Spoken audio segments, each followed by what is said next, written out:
Okay. Hi, everyone. Welcome. Thank you so much for being here today. To the live participants, lovely to see your faces, your names here.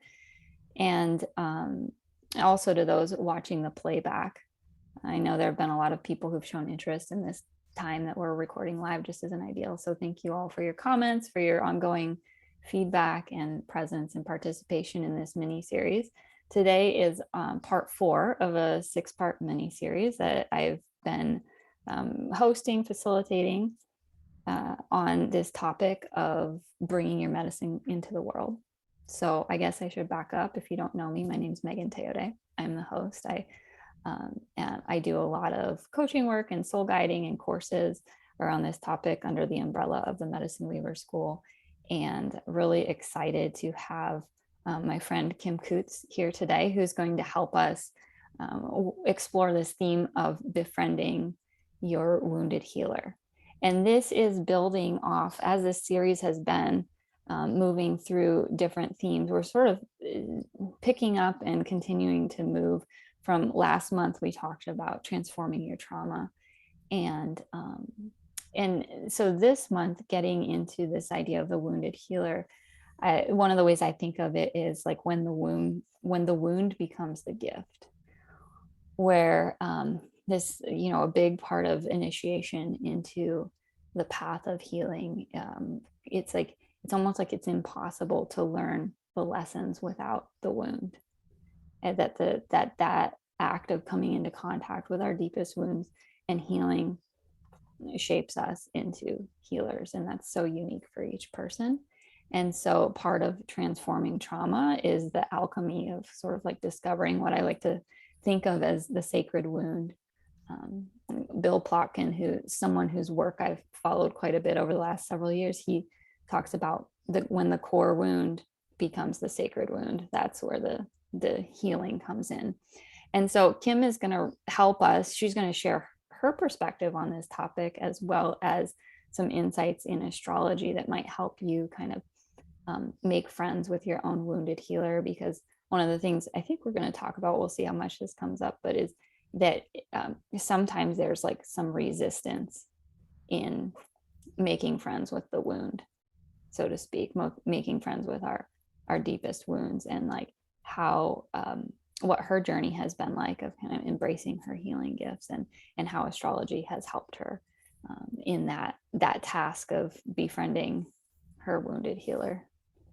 So Kim, thank you so much for being here. Just to say a little bit about Kim. Kim and I have known each other for a couple of years now.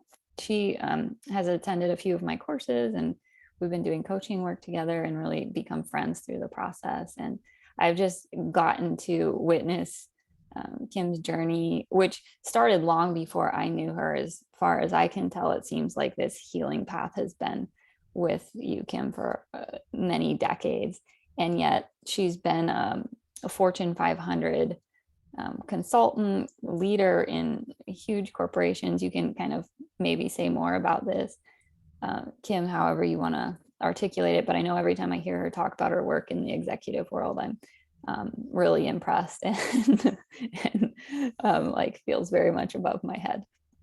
And so Kim has had one life in executive consulting, coaching, working in the executive world. And then all along this time has also had these psychic gifts and connection to a really strong connection to a spiritual path that has sort of been there in the background or foreground, kind of coming back and forth throughout the years. And then more recently is kind of in this process of shifting into that being in the foreground and the forefront, and doing grief coaching, grief counseling, and also serving as an evidential medium, helping people who've lost loved ones to connect with their loved ones on the other side.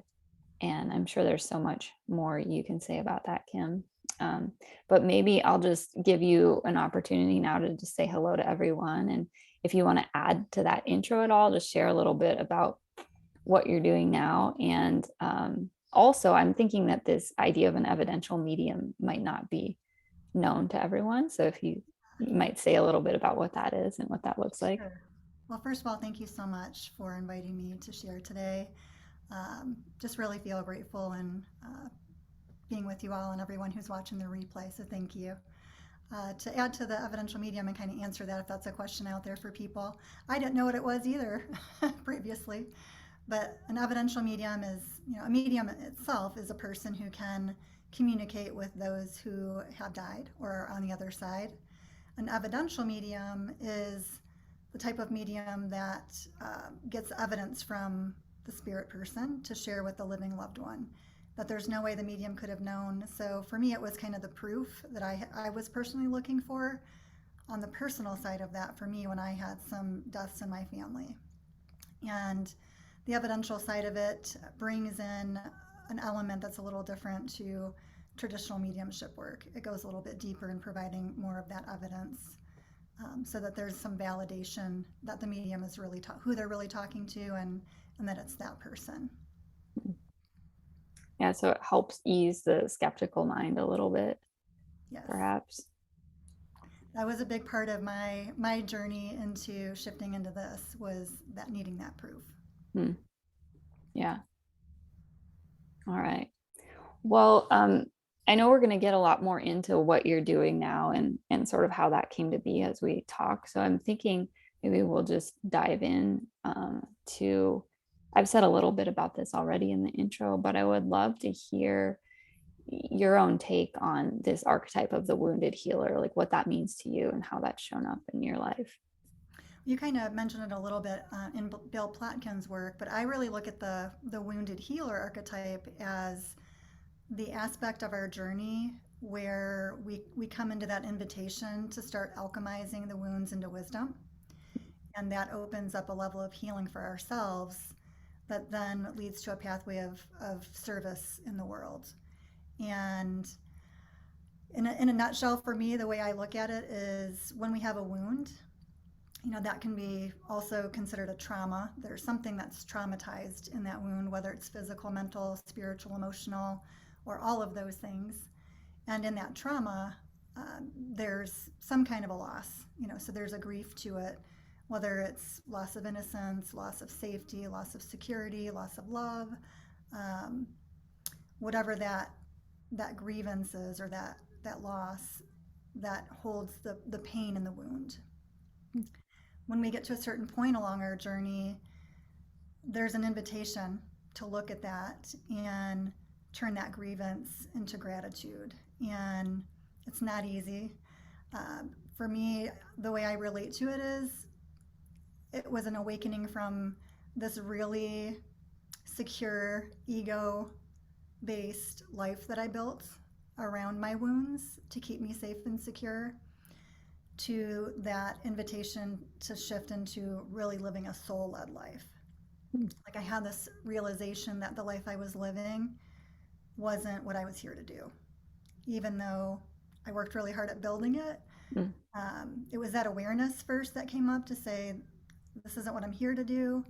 And then I've had a lot of wounds, but from childhood all the way up through now, and taking a look at all of those things and seeing how that can shape what I'm here to do. But the challenge in that for me was I just had such this strong ego that was built around safety and security from my childhood wounds. It was a challenge to open up to that. Yeah. So for me, the wounded healer archetype is that invitation to listen to our soul more and see how we can turn that grievance into gratitude and utilize that wisdom from the wound. And was there a moment for you or a series of moments that you're talking about, like kind of like this well-constructed ego identity? Was there something in particular that catalyzed for you that maybe like a little bit of a crumbling of that or rebirthing, or I'm not sure how you would describe it, but yeah, it started out in my childhood. I had a lot of abandonment issues, which we'll talk about in Chiron. The placement for my Chiron is around abandonment, but it's also around spirituality. So abandonment was a big theme in my childhood, as was poverty. And as I grew older, I came into, I would call it, opportunities to build a business career that I hadn't planned on. It just kind of happened that way. And in the building of this business career at a young age, I became an Inc. 500 award-winning business leader at the age of 24. And this created a great career opportunity for the past 25 years for me. That helped me to feel like I'm well respected in my community. It kind of took away the pain of that abandonment because I belonged.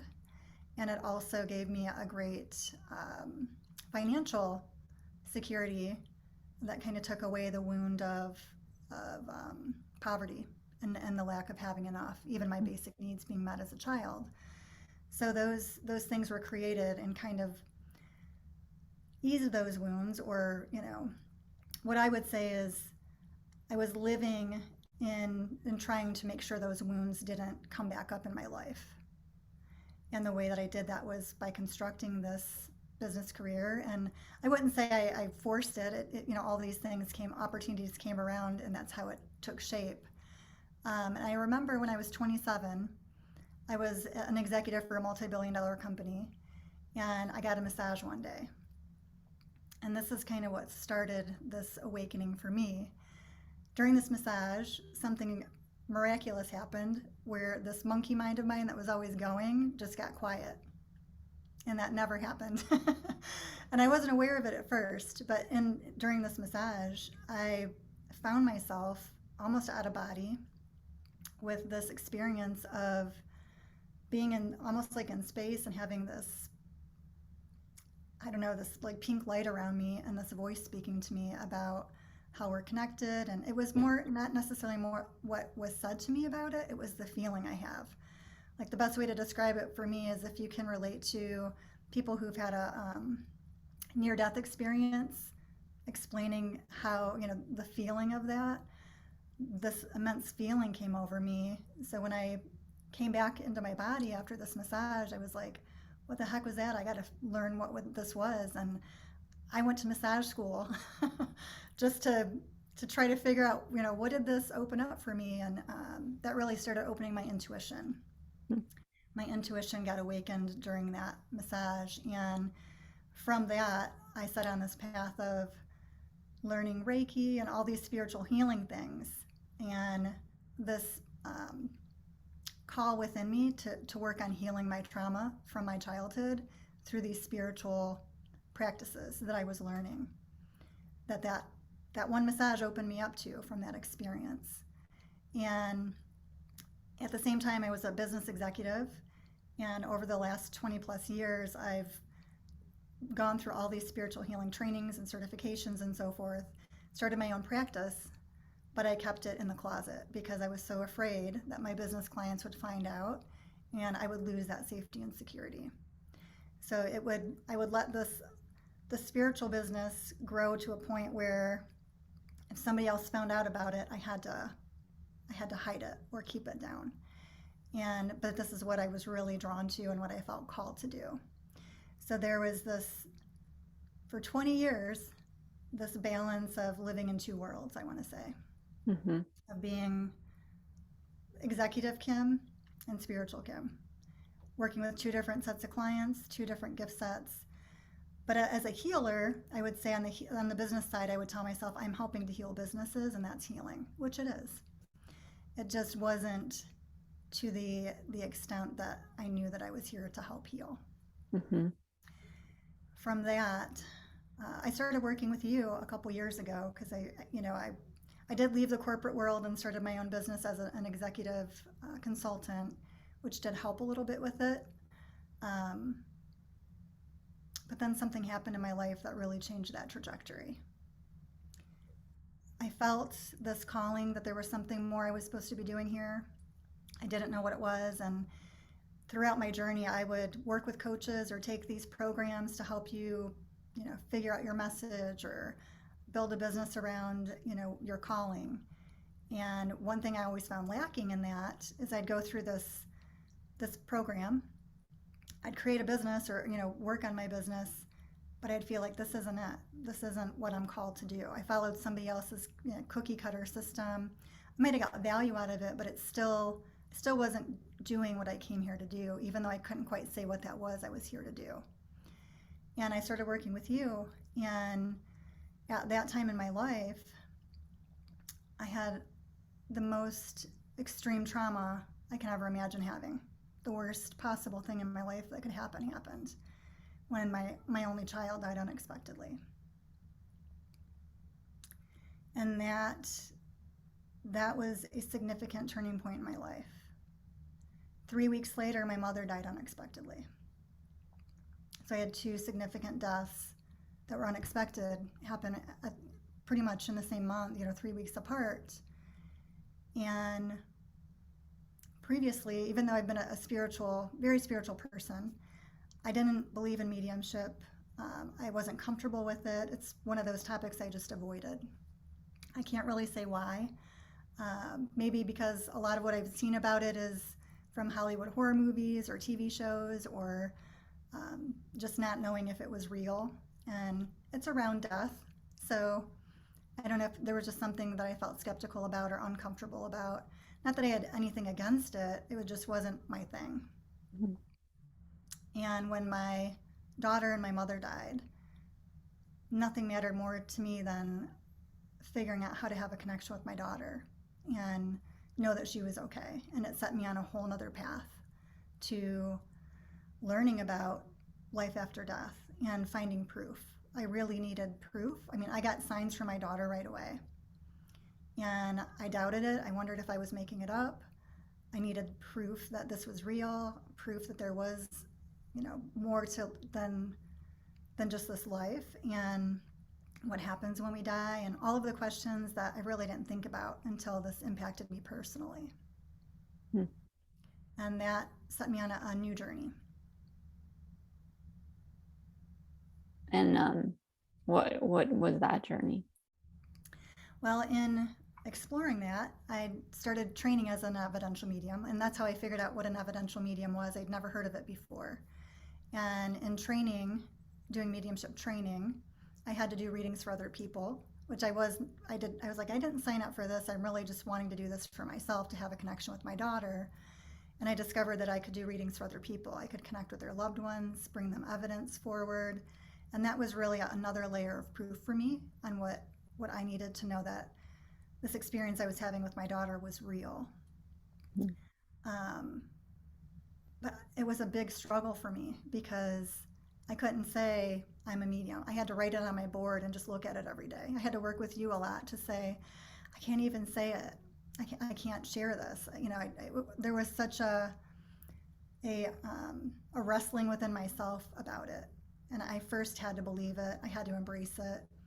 I've done hundreds of readings, and I've had to do it because in doing that, it helped to allow me to embrace it and to accept it and to believe it.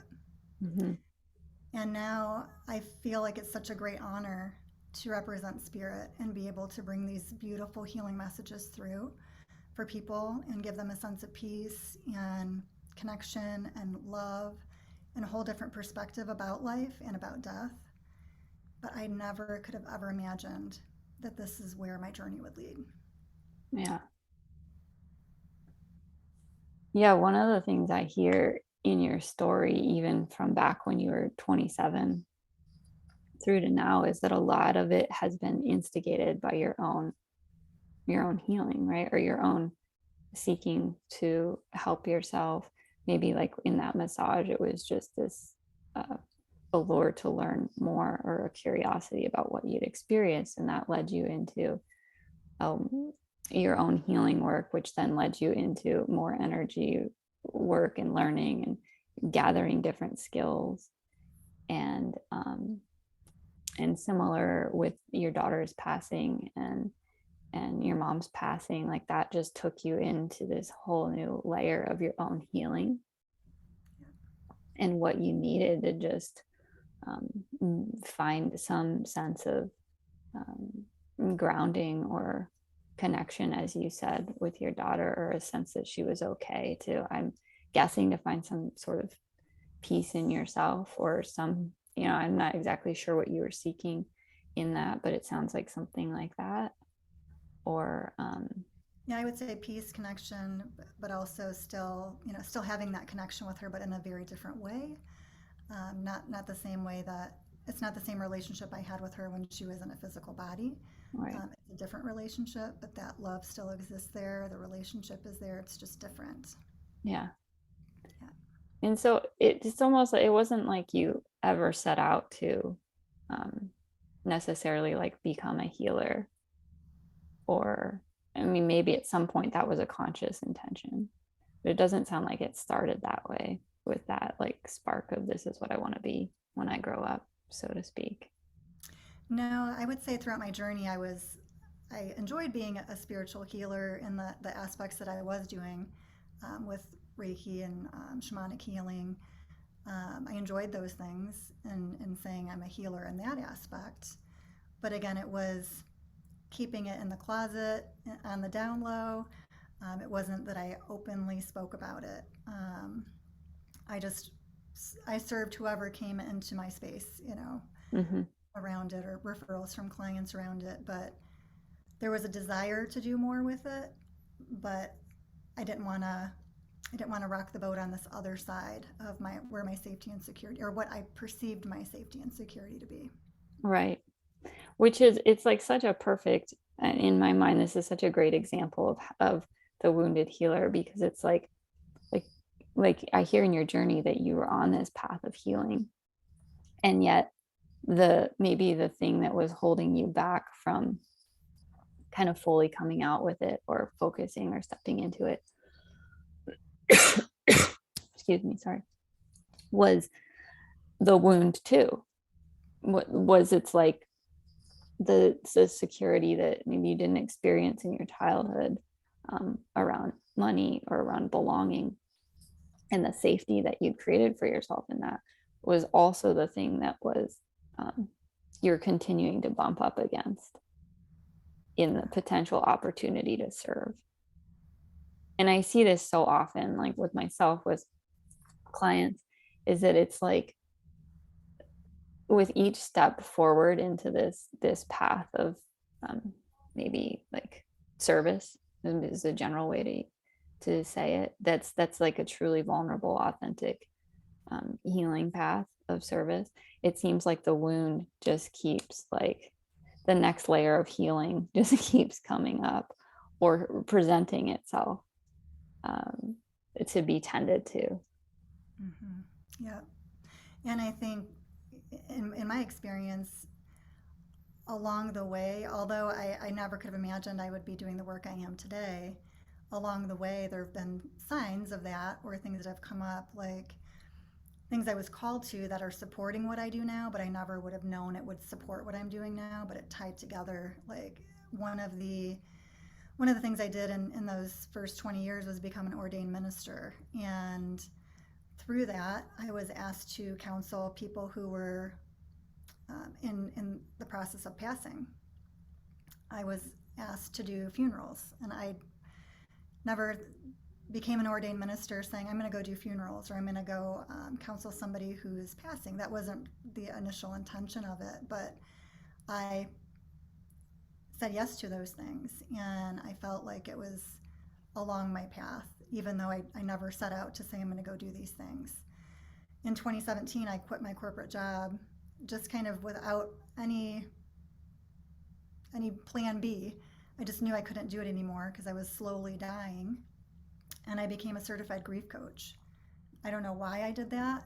I just felt like I'm supposed to do this, and after I did it, I was like, I can't be a grief coach. I have no idea what these people are going through. So I don't know why I did that.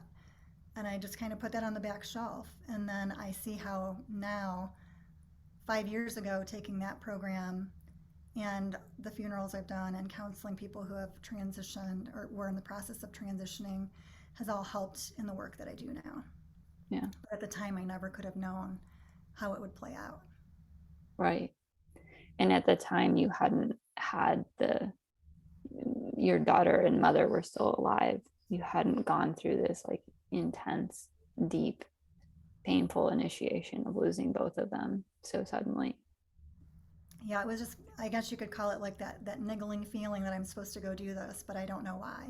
Mm-hmm. And just answering that and saying, okay, I'll go do that. I don't know why, but I'm supposed to do this. Hmm. And maybe some people here can relate to that, where you just felt like you were supposed to go do something, or you're supposed to work with someone, or you don't really know why, but you just know you're supposed to. Hmm. Yeah, and one of the things that's standing out to me now too is how it's almost like and having known you through the last few years as you've been navigating it, is like the death of your daughter and mother seemed to catalyze a, a focusing of your gifts on a specific purpose or a specific calling Yeah. Yeah, I that would maybe say. you couldn't have ever anticipated. Yeah, now I focus on working with women who have lost a loved one and helping them to connect with them and learn how to develop a new relationship with them, and also to through their own grief and help to alchemize those wounds into wisdom for themselves and find purpose in living a life after loss. I had a colleague of mine who committed suicide after losing her husband, and that was another thing that really helped me to say, I need to go share this with people, because I didn't know that I was going to make it for a period of time there. It's it's very difficult to go through that when you lose someone who you love more than anything in the world. And how do you live after that? Not just live, but how do you live a life of purpose and meaning, and have hope, and um, it is possible. And that's what I am so passionate about helping women do. Hmm. But I had Yeah, to learn how to do that myself, and that was not easy either. right. Which is, of course, the exact like the theme we're talking about, right? It's like the medicine and the gifts that you have to share have come through your own um, very painful experiences and navigating those yourself. Yeah.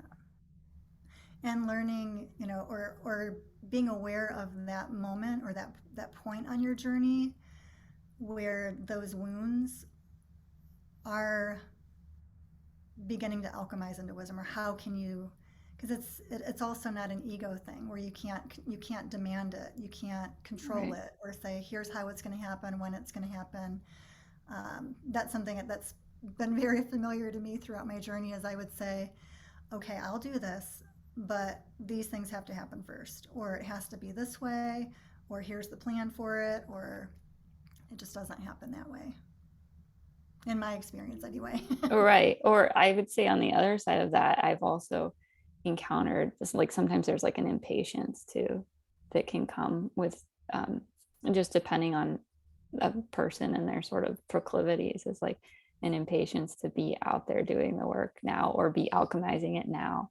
I mean, I've experienced this in my own healing where it's like when I first started doing shamanic work, I naively thought it would be a year or two to like, realizing my intentions and getting better and like healing what I was wanting to. Because I was not going into it wanting to be a healer, I was going into it trying to heal myself. And like little did I know it would be a decade until I was actually better on a physical level. The thing that called me into it, my health. And I encountered many impatient moments on that. And like, talking about the alchemy, I really didn't start getting called into the work I'm doing now until that, like right around the end of that 10-year period where it was like, um, something just started to shift. It's not like the work was done by any stretch of the imagination, but there was a shift that happened in me that I could feel. Like it felt like spirit was like pushing me to do something instead of maybe like it coming from my ego, like you're saying. Yeah, and things just seem to line up, Right. without forcing it, or in ways that you never could have imagined them happening. And sometimes it looks that way from a perspective of not feeling so good.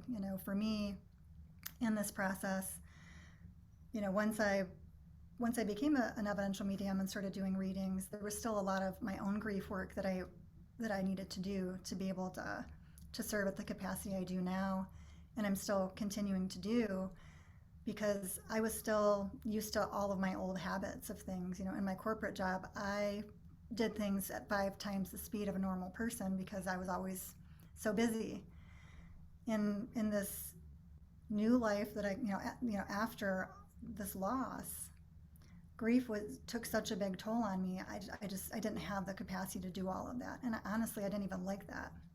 I didn't want to live in this world of constant anxiety and going at 5 times my normal speed and overlooking my self care just to get more work done. And I realized that for me to show up and do the work that I feel called to do and I'm passionate about doing, I had to shift my habits, my patterns, and do some deep healing work around my way of showing up in the world in order to be that container for these gifts too. Mm-hmm. Yeah, and I think that's a really important point too, or theme that I hear with a lot of healers. You know, like imposter syndrome is a very common term that I hear from clients, and I think there's maybe this illusion or idea that in order to be of service, you need to be completely healed, or the work should be done, or you should be at a certain level of mastery that you're not still struggling with the wound.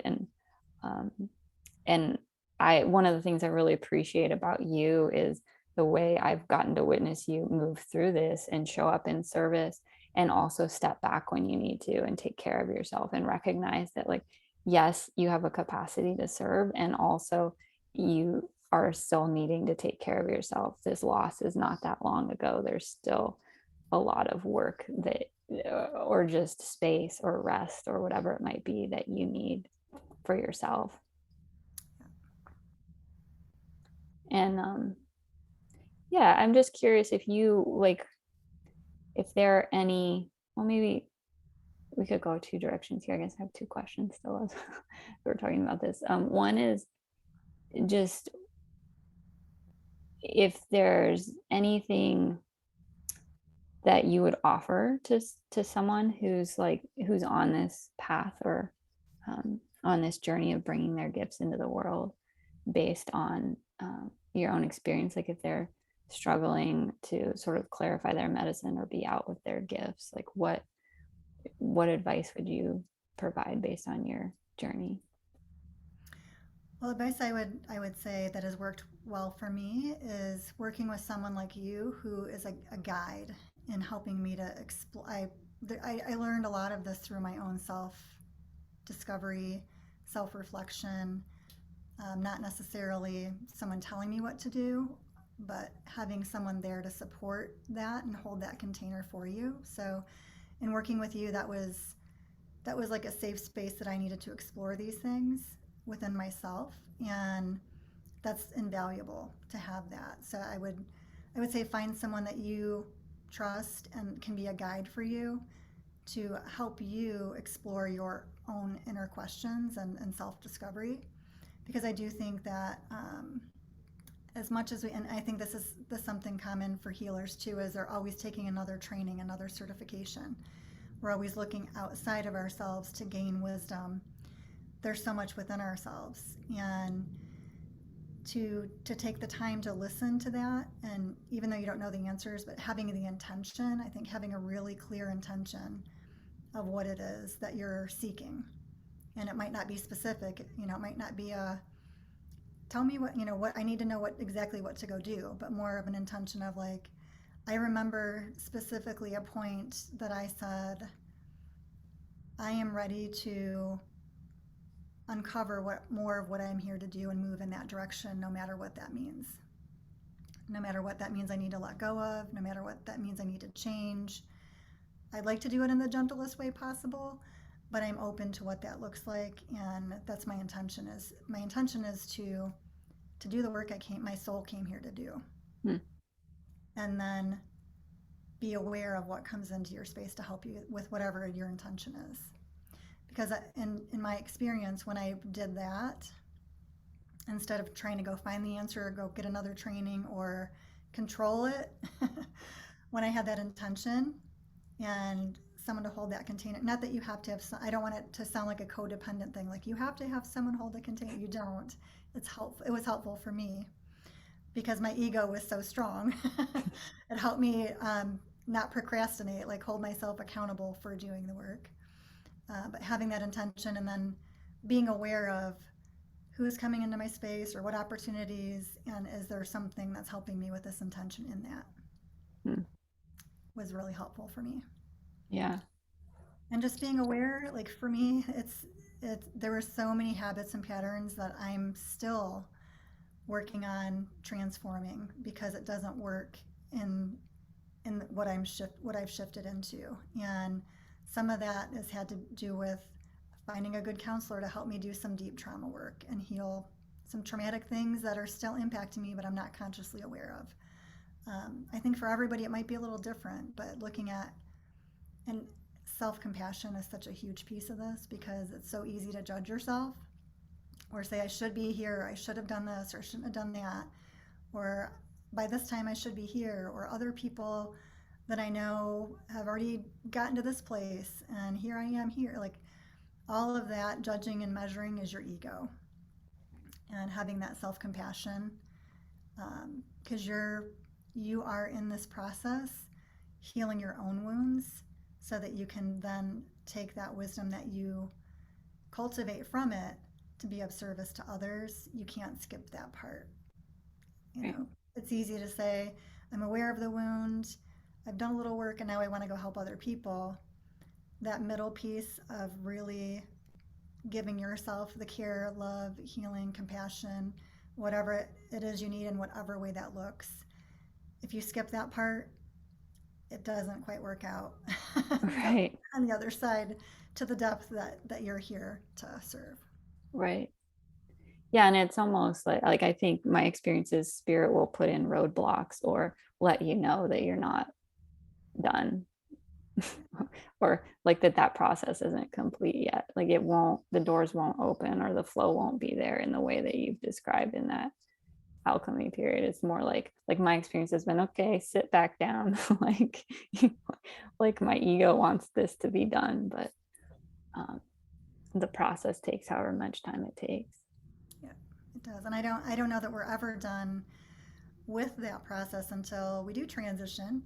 Right. So it's not like trying to get to a certain finish line, or you know, I think it's also just being open to what does this look like? How does this look? Because it may not, you know, if you try to take this and make it into something like it's got to be this business, or I've got to make X amount of money from it, or I've got to do this. That may not be how it's meant to show up. You know, it may be that, or it may be, you know, I think our egos can try to say it's got to look this way in order for me to feel like I'm doing the thing, whatever the thing is. Mm-hmm. But just being open to how it looks too, because those gifts and the wisdom you gain through this process in ways you can help other people can happen pretty much in a multitude of ways. It doesn't have to just be through a business or a career. Absolutely. It can though. Right. And I think of that with you. It's like your recent life experiences, the loss of your daughter, mother, that clearly catalyzed and catapulted you into a focused. At the time, we didn't realize it, but now looking back, it's like that clearly catalyzed a really focused, purposeful line of work and service for you. And yet, there's so much else that you do. You know, you still help companies, and as you've shared, like there's a aspect with which you bring healing into these large companies that you've received feedback from the CEOs to that effect. And inevitably, you know, I don't know the depths of your story from birth to now.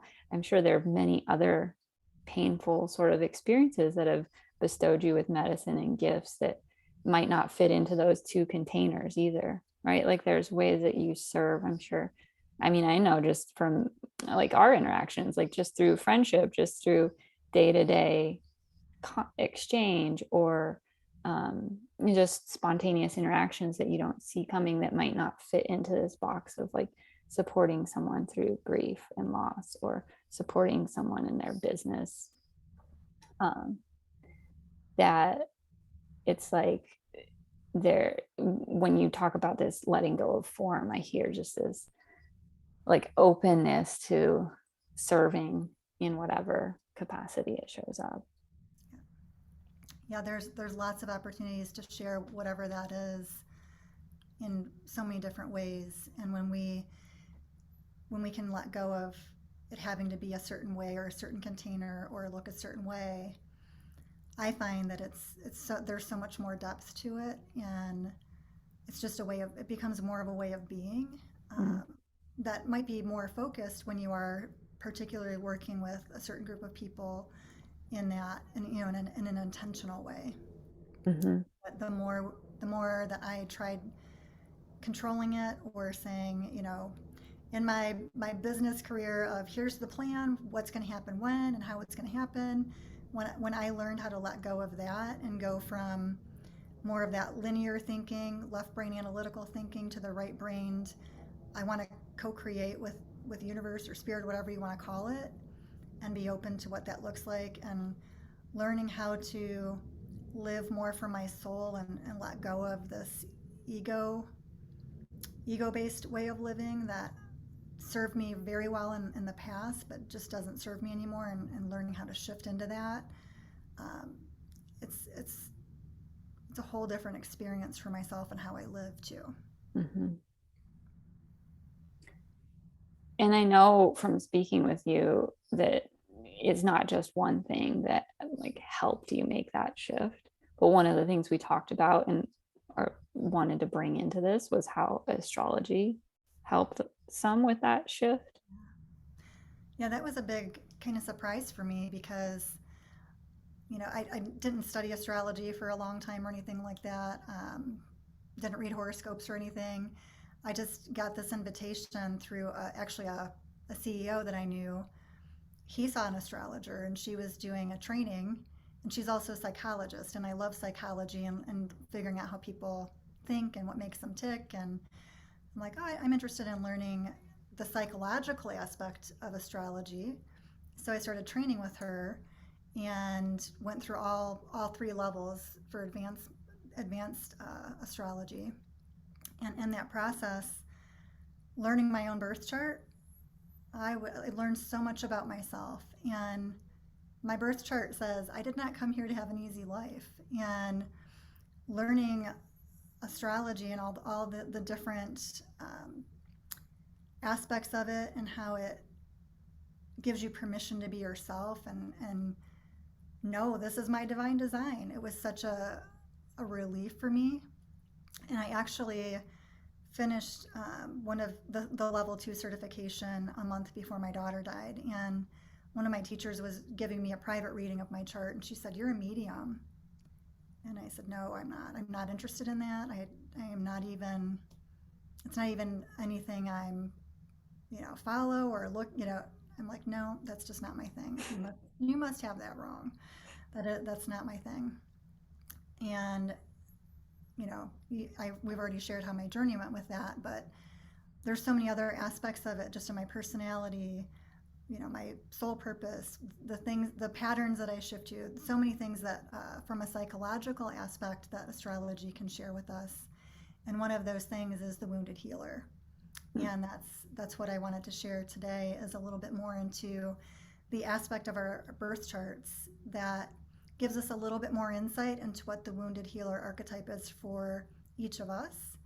And there's so many different aspects to astrology on placements and signs and so forth. It's not the only thing, but it's like one element of this beautiful divine recipe of your divine design that might help shed some light. So I put together a little presentation for us today to kind of walk through what that looks like. Yeah, thank you for doing that. Yeah. Is this a good time for me to share my screen? And Yeah, let's dive into it. And I know I saw a comment came in. I haven't gotten a chance to read it yet, but we will check in with that in a little bit here. yeah, so Megan, I know you sent out a email on how to pull up your birth chart. Can you guys see? There we Yep. go. You can see the presentation? Yep. Okay, awesome. So if you have your birth chart, you can bring it up. If you don't, that's okay too. You can always look it up later. And if for some reason you don't have your birth time, birth date, or birth location to pull up your chart, that's all right too. Just kind of follow along and see what you resonate with. So Chiron is what we call the wounded healer aspect of astrology. And this little K with the circle is the symbol for Chiron in a birth chart. So it almost looks like a key in the shape of a K.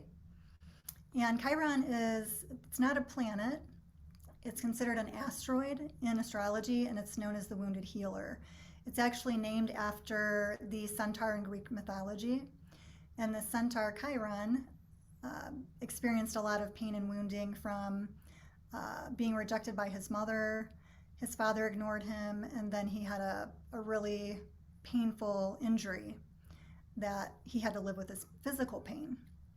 So his story through the emotional pain, the physical pain, is kind of that testament to helping us learn how to accept our pain and our wounds rather than reject them or numb them out. And the aspect of Chiron in our chart is it's relative to everyone, whether you're a healer or not. It can help point us to what our trauma or wounds are and how to work with that to recognize our own potential, whether we do that professionally or not. That's a little bit about what Chiron is and kind of where it came from. And Chiron invites us to reflect on what our own definition of healing is as well. This is something I've had to explore throughout my journey. I used to think of healing as restoring to perfection or making things the way they used to be. And when my daughter died, I'm like, I will never be the way I used to be. There's no being the way I used to be. This is something I'm going to have to learn to live with. And what does healing mean for me? And I think that's important for everyone to explore is what does healing mean to you? Because if we have a distorted definition of what healing is, it can make us feel like we're never quite getting there, or we're working towards something that's not realistic for ourselves. So that's something I invite everyone to kind of jot down and maybe explore is what is your definition of healing? Just real quick, a quick little story there. There was something I heard about like a precious object that got broken and it was put back together with this gold metal to bring it back together. So it retained its shape as it was a bowl or a cup, and it had these gold inlays in it, but it wasn't the way that it used to be. But it was still beautiful, and it was still functional. It was just different. So if we think about it in that way, and I think that's also a good analogy to our wounds can make us feel really broken open, especially those deep ones. So there's a lot of, you were saying something, but you're Oops. Yeah, there's a comment asking you to put up the Chiron again one more time. Oh, yeah. Yep, this little, it looks like a K with a circle at the bottom. I'm going to show you a birth chart here in a moment too, and kind of what that looks like on the chart. All right, so there's a few different things we're going to look at with Chiron and what could impact it. So first there's the element. So we have fire, water, earth, and air. The sign, which is one of the 12 zodiac signs. And then the house there's one of 12 houses that your Chiron will show up in your birth chart. They almost look like pie, the pie slices. So I'm going to show you what that looks like in just a second. But we're going to look at these three things. And they're going to give you clues. But all the other planets and placements of things will impact this as well. So this is just kind of a sneak peek into Chiron. It's not a full reading of your Chiron sign, but just enough to give you some clues about yourself and how your own wounding and healing and gifts or medicine that you can offer to others. So again, here's the symbol of what it looks like. It might look slightly different in your chart, but basically the K with the circle. Megan, this is your chart, and your Chiron is right here in Gemini in the 5th house. So if you aren't sure what these symbols are on the side, that's okay. You can look down at this little chart at the bottom. You'll see MCAC, and then you'll see the little circle the K circle there with Chiron. If you look to the right of Chiron, you can ignore the number right there. That's not the house. That is a degree, your Chiron degree, and we won't be talking about degrees today. But right here it says Gem, that's short for Gemini. So wherever your Chiron is right here on this chart, if you look at those first 3 letters, it's going to be the first 3 letters of that zodiac sign, and that's going to tell you what sign you're in. So Megan's Chiron is in Gemini. Here's where it is on her chart. And if you look in this little pie slice of where your Chiron is, whatever that number is for that kind of pie slice is the house. So this slice that her Chiron is in is under number 5, which is the 5th house. And we're going to talk about what houses mean after we talk about signs. So if you could just take a moment, look on your chart. What sign are you in? So you can either, if you know the symbols, you can see what symbol it is, or go down to this little graph at the bottom and get your first 3 letters. If you don't know what the full sign is from the first 3 letters, that's okay. Just write down your letters and then find your Chiron symbol in your chart and see what number pie slice it's in or what house it's in. Any questions on that before we go? I want to make sure everyone has time to find their sign in their house. And if you want to, you can pop in the chat and just let us know what sign and house your Chiron is in, just so we have a sense of who's listening.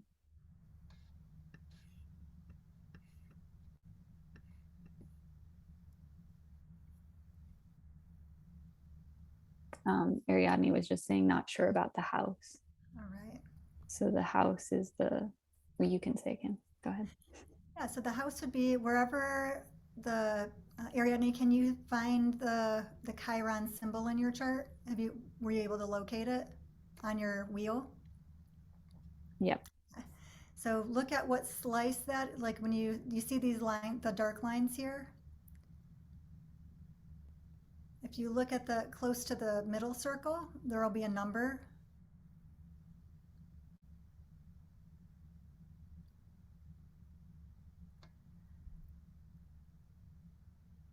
Got it? Okay, good. She got it. Eileen says it looks different in the charts from different times. So if you use something different than astro.com to pull your chart, it might look a little bit different. This chart, and I think Megan, you used astro.com in the instructions, right? Yeah. Yeah. In astro.com, if you go to astro.com, you can put your birth info in and pull up a chart. This is the way that it shows up. But in whatever program you use to pull your chart up, there should be some numbers, but where this AC is always your first house. So this first slice below your AC is always going to be number 1. So if you know that's number 1, you can kind of count 2, 3, 4, 5, 6, 7, all the way around. So this slice above that line in the middle is your 12th house. This is your first house. You can kind of manually count around to find it that way too. Did that help, Eileen? And it looks like while Eileen's answering, we have Pisces 3rd house, Aries 12th house, Pisces 9th house are a couple that have been shared. Chiron in Aquarius 9th house, Taurus 3rd house. Awesome. Thank you all for sharing. Pisces 4th. We got quite a few Pisces here. Yeah, a lot of Pisces, a lot of 9th house. How about Eileen? Did she find her Aries number? 4th. Okay. Eileen, if you want to email me later, I can help you sort this out. Okay. So Eileen, if yours is either 12 or 1, you can kind of look at both when we get to the houses. All right. So this is my birth chart. My Chiron is up here in Aries in the 9th house. And again, if you don't have your birth chart or don't know your birth info to pull your chart, that's okay. Just kind of follow along and see what you resonate with. All right, so we're going to start first of all with the elements. If you jotted those letters down but you aren't sure what they mean, these are the full names of the signs. So you can kind of see, like, Megan, yours was GEM, so GEM is Gemini over here. But if your Chiron is in the sign of Aries, Leo, or Sagittarius, your Chiron is in the fire element.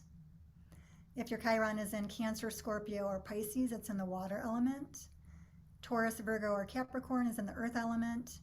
And then Gemini, Libra, and Aquarius is in the air element. So Chiron in the fire signs tends to have wounding or rejection or guilt around being too loud, rambunctious, straightforward, being too shy, withdrawn, fearful of rejection or overindulgence, or a combination of these three. I'm an Aries Chiron, so I'm in the fire sign, and I can relate to all of these, but they might play out in different instances. For example, when I'm working with a business client, I might be pretty straightforward. If I'm in a big group of people, I might be shy or fearful of rejection. Overindulgence has been something I've struggled with throughout my life. So that's a general description of Chiron in the fire sign. Chiron in the water signs would have wounding, rejection, or guilt around having a lack of boundaries and saying no, taking on other people's stuff, or having empathy overload, having fears around security, comfort, and spirituality, and doubting and rejecting your intuition. So you might not relate to all of these things, but this is kind of the general overview of it. And we're gonna go through each sign here in just a moment too. This is really more the elemental level. And then from the earth signs, for Chiron, we have wounding around overworking, fear of leaving your comfort zone, a fear of getting it wrong, overeating or self-soothing, and you might have wounding more impacting your physical health. And in the air signs, we have wounding or rejection or guilt around communication, connecting with others and fitting in, anxiety, and or learning difficulties. Megan, I know you were a Gemini, which is an air sign. Can you relate to any of these four things?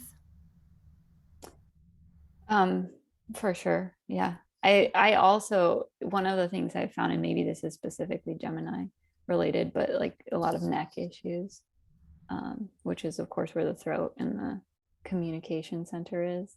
Yeah. And then, Throat chakra. yeah, for me, like the air, it's, it's super mental.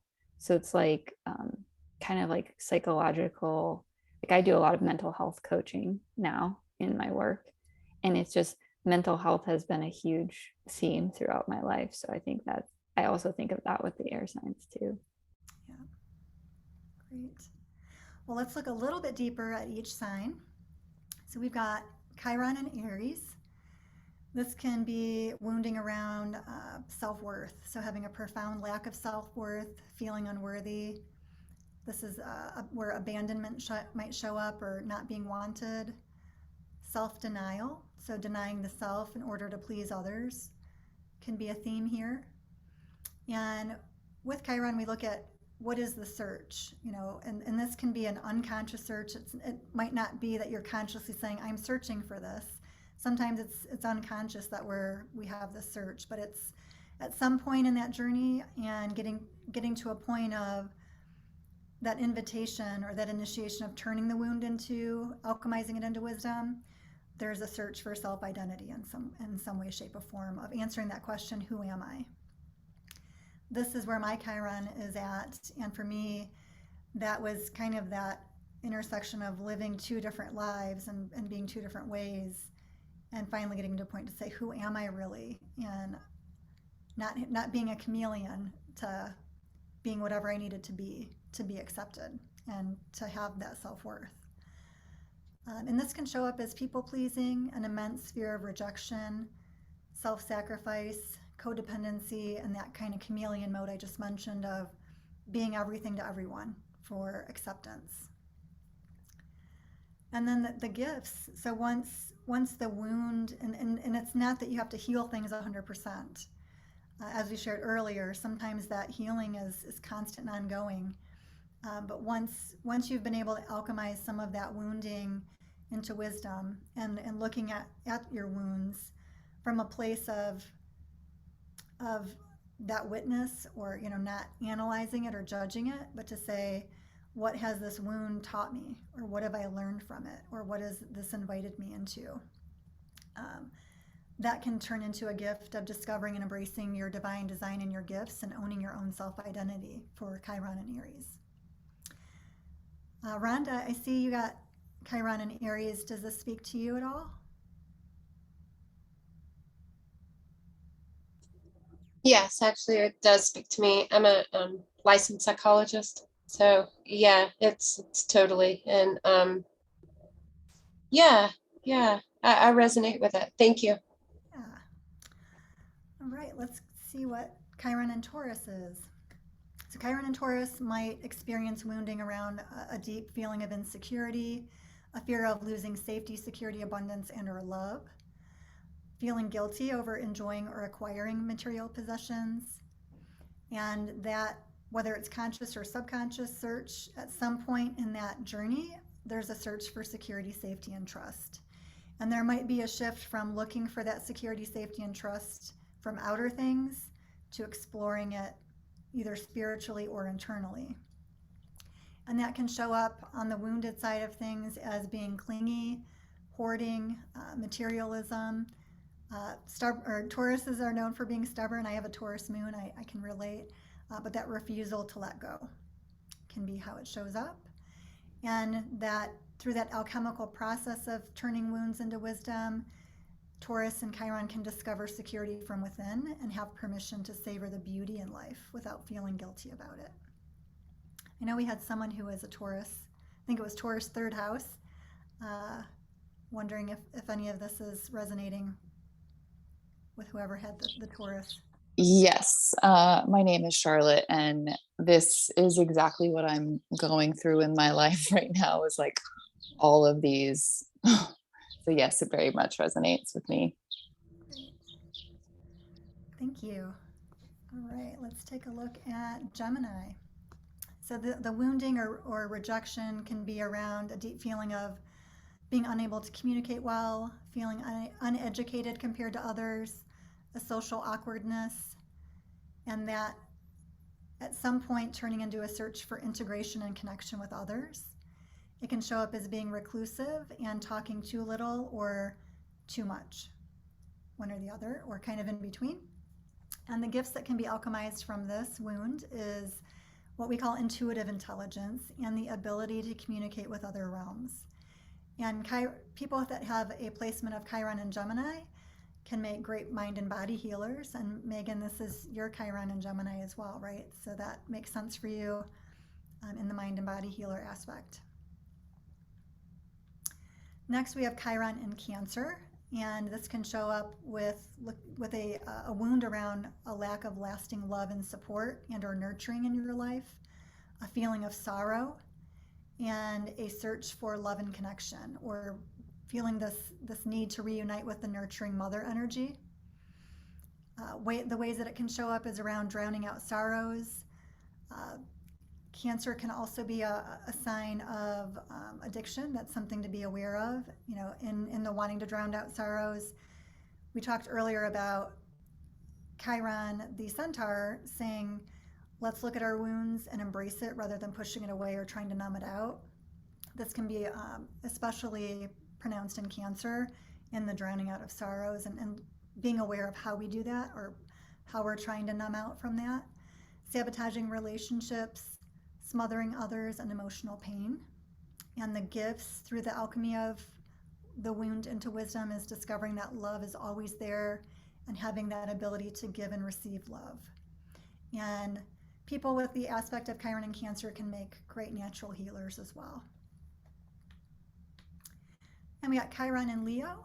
This can have wounding around a blocked self-expression or creativity, not feeling appreciated, a lack of inspiration, being reserved and shy, or on the other end of the spectrum, having an excessive need for attention. This can show up as a fear of being seen, being uncomfortable being the center of attention, or seeking approval in the things that you do. The alchemy here is permission to fully shine without feeling guilty. It's shining, it's being the center of attention, but when we do that from more of our wise self compared to our ego self, being the center of attention can look and feel completely different. And placements with people who have a Chiron and Leo placement can be great at teaching and mentoring. We have Chiron and Virgo next, and the wounding around that can be a deep feeling of being incomplete or unpure, never doing enough or being good enough, feeling disorganized and overwhelmed. This can be a placement for anxiety or hypochondria, which is always worrying that there's something wrong with your health. The search here, whether it's conscious or not, is a search for wholeness and a satisfaction at a soul level. And it can show up, that wound can show up as perfectionism, feeling like something is always wrong, needing to fix, correct, or control things, being really self-critical, and also judgmental towards others.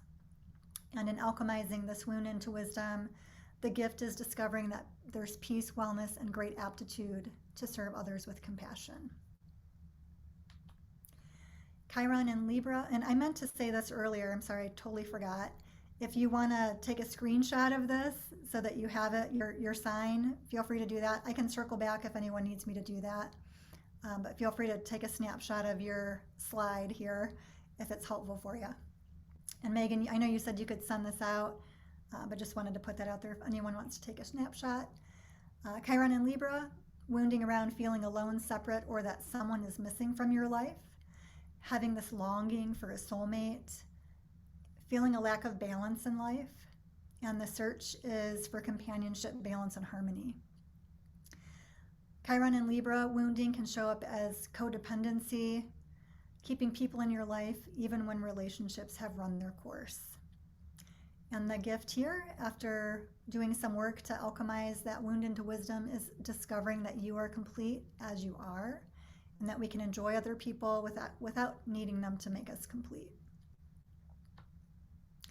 Chiron and Scorpio, wounding might be around a deep feeling of being disconnected from spirit, or a deep-seated fear of loss and death, feeling powerless or even suppressing your own power. The search here is for trust in spirit and the evolution of consciousness. And it can show up as this attitude of the world is against me, jealousy, the fear of annihilation, and building walls of protection around yourself so that you can feel like you're protected from being annihilated or destroyed. The alchemical gift here is the discovery of your immortality, the life beyond death, having a sense of passion rather than fear, and a love for spirit. And Chiron and Scorpio placements have a tendency to be counselors as well. Chiron and Sagittarius, the wounding can be around a deep feeling of meaninglessness in life, searching for meaning. Being insecure about your ideals, you might have a tendency to look at everybody else's ideals or adapt to someone else's ideals because you're not secure about your own. It might feel like you just can't see the big picture, where you feel like this is all there is in the small view of the world. The search here is for your higher self or for more meaning in life. And the wounding can show up as a reliance on others for answers, staying stuck in your comfort zone, being dogmatic, so it might be like subscribing to like really strict religious beliefs. And it could be also putting others on a pedestal. If you look to others for determining what your ideals could be, putting them on a pedestal. And the alchemical gift here is discovering your inner knowing. It's a call to spiritual awakening and a call to adventure. Chiron and Capricorn, we've got a wounding around feeling unrecognized, unnoticed, and underappreciated. Capricorn is our natural leader, feeling responsible for everything. So it might be feeling responsible for yourself, but also other people, everything going on, never accomplishing enough. So the placement for Chiron and Capricorn might be the overachievers, a search for order, control, and mastery. And the wounding showing up as not living your true potential, having excessively high standards and expectations of yourself and of others.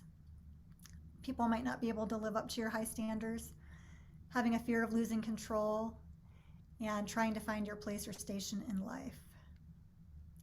And the gifts here are discovering your true vocation in alignment with your divine design. Chiron in Aquarius, the wounding could show up as feeling like you're an alien here, feeling alone even when you're around others, and having this feeling of ungroundedness. The search here is for connection, for belonging, and for having a contact with a higher consciousness or a higher power. And the wounding can show up as feeling disconnected, longing to be included in things, but yet still needing or seeking time alone. So it can feel almost like a tug of war inside yourself, of wanting to belong but wanting to be alone. And it can also sometimes show up as coming across as being superior to other people. The alchemical gifts with Chiron and Aquarius is discovering and knowing that you're already connected to a higher consciousness, even though you're in a body. And last but not least, on the signs, we have Chiron and Pisces, and I know we had quite a few people with this placement.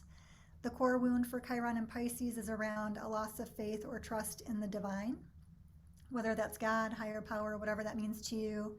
It can be feeling forsaken by this higher power, God, whatever you connect to there. And that leads to this search for oneness or a connection to this higher power. God, Goddess, universe, whatever term you relate with. And that can show up as being self-sacrificing, being in victimhood, like finding yourself being the victim of a lot of things in life, blaming other people, being overly sensitive or extremely sensitive. You might hear people say, you're too sensitive. Being interested in the metaphysical. That's a big interest here for Chiron and Pisces, is metaphysical learnings or education or topics. It can also be suffering silently within, so you might not voice or express or ask for help around your suffering. It can lead to a poor choice in partners and a lack of boundaries. So you may not resonate with all of these things, but you might tend towards one or more of these things. And the gift here in alchemizing that wound into wisdom is in returning to oneness with the divine and whatever that means for you, restoring faith, giving and receiving love with an open heart. And Chiron and Pisces placements can be potential counselors, healers, once their self-care and boundaries are learned. So it's especially important. I mean, it's important for every healer to have self-care and boundaries, but especially for Chiron and Pisces being those really high empathic people, is without that discipline for self-care and without boundaries, it can make the sharing of the gift a little challenging, or things might come up that kind of block that a bit. So those are Chiron in the signs. I'm going to shift over to looking at the houses now and what that means. Kim, I want to ask a question came through real quick before you get into that. Cindy was asking, she said she hasn't had a natal chart ever done, but resonates with Chiron in more than one of the signs. Is that possible? It is. And part of that is, like I said, this is just kind of a little sneak peek into it. There's a lot of other influences to this. So you might have, for example, there's all these different angles, but you might have another planet that is aspecting that sign and making whatever sign that planet is in an impact to it. I mean, we all have, most of us have something in a sign or a house. Some of us don't, but there's all these other elements that come into play with it. So you might resonate with more than one. I would encourage you to have a natal chart reading done to fully get that big picture of how all of this comes into play with you. And if we have time, the last slide I have has some of the other planets and how they impact Chiron. But that is a good point, Cindy. I would say definitely get a reading if you're interested in exploring this further to see what other aspects in your chart are impacting this or coming into play with it. The other way that this can show, and I don't want to make it confusing, but each of the houses have a particular sign that rules that house. So, for example, you might have Chiron in Pisces. Pisces rules the 12th house. So there's a Pisces flavor to the 12th house, even if your Chiron is in a different sign there. So it might be a little easier. Let me go back to the, and if I'm getting too in the weeds here, just let me know. I don't want to make it confusing. But I just wanted a little to explain it a little bit. So if you have Chiron and Pisces in the 12th house, this is the 12th house here.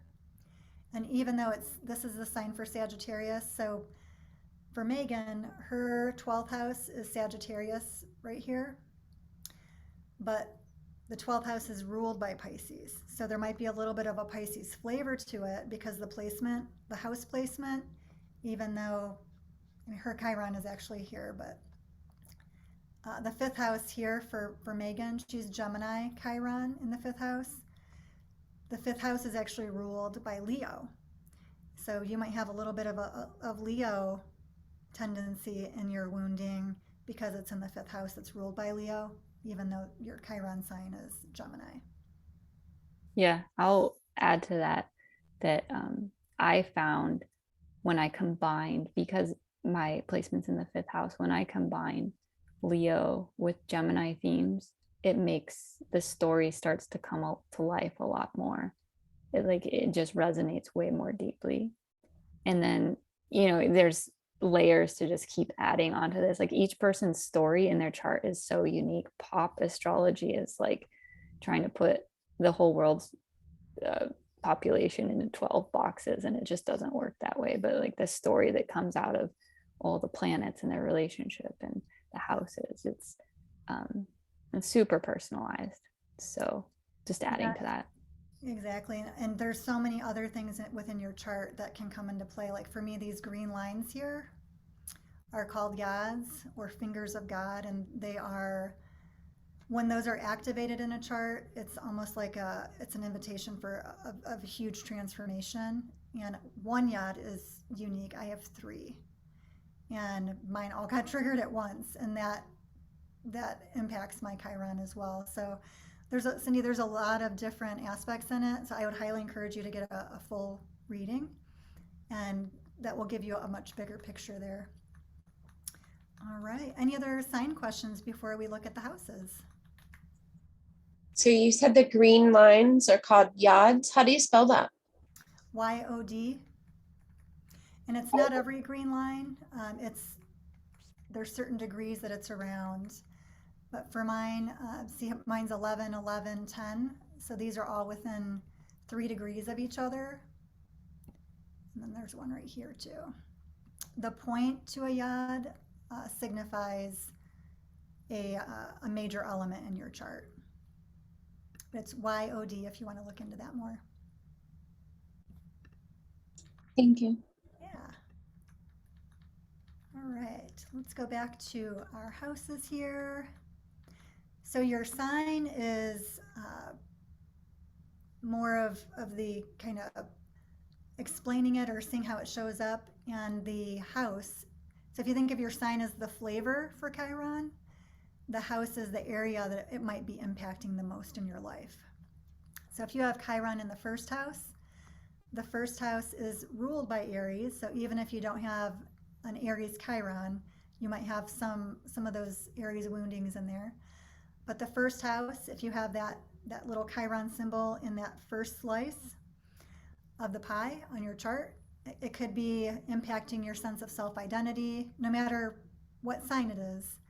It could be impacting your self-identity, physical afflictions, and a wounding around basic needs being met. If your Chiron is placed in that 2nd house, it could be your wounding might be more around material safety and security and self-worth. If it's in the 3rd house, it could be wounding around communication and or relationship with siblings. The 4th house represents our home environment and relationship to your mother. So whatever sign your Chiron is in, if it's in the 4th house, that's where that wounding can be playing out more. The 5th house is creativity, self-expression, and also children or kids. So you can see your wounding if you're in the 5th house. Megan, yours is in the 5th house. Do you see any of those things impacted for you? Oh yeah, absolutely. I mean, um, I've heard this too, that fifth house, a lot of times people with wounding there have a hard time having children, or like a theme in their life is wanting to have children but not be able to, which has been one for me. And also just like so much of my work is a longing to be creative and expressive, and yet like uh, a in self-inhibiting pattern that gets in the way of that at times. Yeah. The sixth house can relate to your health, but also your workplace or your way of service in the world. Serving is a part of the sixth house. Seventh house is relationships. It can be marriage, but it can also be just intimate relationships or one on one relationships being impacted. The eighth house deals with spiritual matters, with death. I have a lot of things in my eighth house, which is the house for death, but it's also the house for sexuality, for legal situations, and also joint finances with others. The ninth house can relate to religion, spirituality, philosophy, higher learning, and travel. So for me, my Chiron is in Aries, which is that fear of being rejected, abandonment, and it's in the ninth house, which is spirituality. So when you hear my story of keeping my spirituality in the closet, that kind of gives you a little insight into the ninth house there too. The 10th house is career, business, and the public arena, your public, how the public sees you, or your placement in the public. The 11th house is around community, so whatever your communities are, working in groups, and also your dreams. And the 12th house is the unconscious. It's also your own inner life, so it might be the unconscious level or the subconscious level. The 12th house also represents institutions, so it can be schools, any kind of placements of institutions. Might be an area of wounding for you, or just your own inner life might be a wounding there. So again, your sign is kind of the flavor. Your house is the area of your life where it might show up significantly. Any questions on that?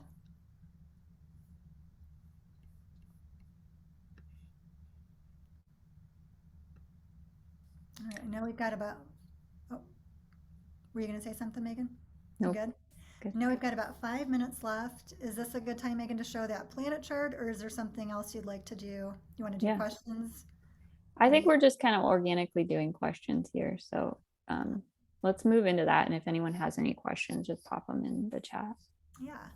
So again, if you haven't had a full birth chart reading, I would highly recommend it. I learned so much about myself. For me, astrology was that permission slip to be myself. That was so powerful and impactful. It helped me understand myself. But some of the other planets and how they relate to Chiron and the wounded healer. So if you think of Chiron as the invitation to accept and heal your wounds and embrace the shadow aspect of yourself, Saturn, which is a planet, invites us to shift from wounding into healing through discipline. So Saturn is the planet of our life lesson. It's the planet of discipline, and it's kind of that catalyst to develop the discipline to heal. Uranus is a planet, and that invites us to step out and share our gifts and shine our light. So Uranus is more of the rebellious planet, the doing things differently, the shock, eccentricity, very different from Saturn, who's discipline. Uranus is kind of the total opposite end of the scale. Moon is the planet that represents our emotions. So the moon invites us to tune into our emotions and have mastery of our emotions, because our emotions have a big impact on our wounding and what we do with our wounding. If we're gonna take the low road or the high road on our wounding in terms of leading with our emotions.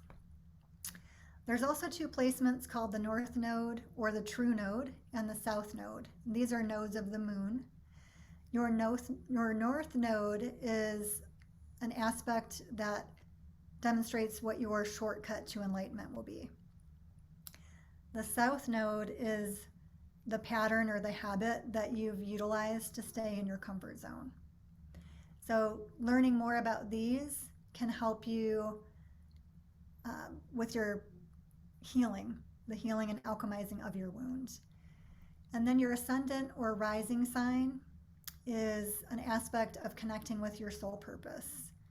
And with our wounding being a part of the initiation from our ego into the soul or higher self, seeing what our rising sign tells about ourselves can be a clue into alchemizing that wound. And in a nutshell, for me, I think of it as this journey on the wounded healer to transitioning from more of the ego state or the ego self into awakening, hearing, and following your soul, living a soul-led life and hearing your soul, what your soul is calling you to. So I know that was a ton of information. I hope it wasn't too complicated, and I hope it was impactful for everybody. With that, I know we have a couple minutes. Any questions? One of the things I'll add to that, Kim, first, thank you so much for sharing this, for just sharing your story with us today. And I think, obviously, I think anyone who's new to astrology probably gets a sense that this is extremely complex and there's a lot in it. And hopefully the Chiron is at least a little bit of the Chiron aspect is a window in. And then there's so much more guidance available in the chart of how to help that alchemy process. And I think just returning to this theme of befriending your wounded healer, it's like, to me, part of it is seeing it, really like seeing the wound, seeing the path of alchemy. That's one of the things that astrology can help so much with, is kind of like lay out the territory and the map and just make it a little easier. Still have to do the work, but it's like there's at least some direction that's available there. It's almost like I'd mentioned too, that permission slip to be yourself. And when you have someone read your chart to you and validate what all of these different aspects of yourself from someone who doesn't even know you, it also helps you just to be able to embrace it and say, this challenge, this gift, this lesson, all of these things are a part of my divine design. Yeah. Ariadne just asked, what would you suggest as a first step to exploring this initial awareness further? Where do you start with the map? Well, if you're interested in the whole picture with it, I would definitely recommend getting your astrology chart read to you, your natal chart reading. So you don't want a transit reading, you want a birth chart reading or a natal chart reading. That will help explain your birth chart to you. That will give you the whole picture. If you're not interested in that, or if you've already done that, what I would invite you to do is reflect on this, on what you learned from this and what you resonated with. Like, if you spend some time reflecting on, how do I see my wounding, and going into some self-discovery questions like, how has this shown up in my life? What have I learned from it? Are there things that I would like to heal further in it?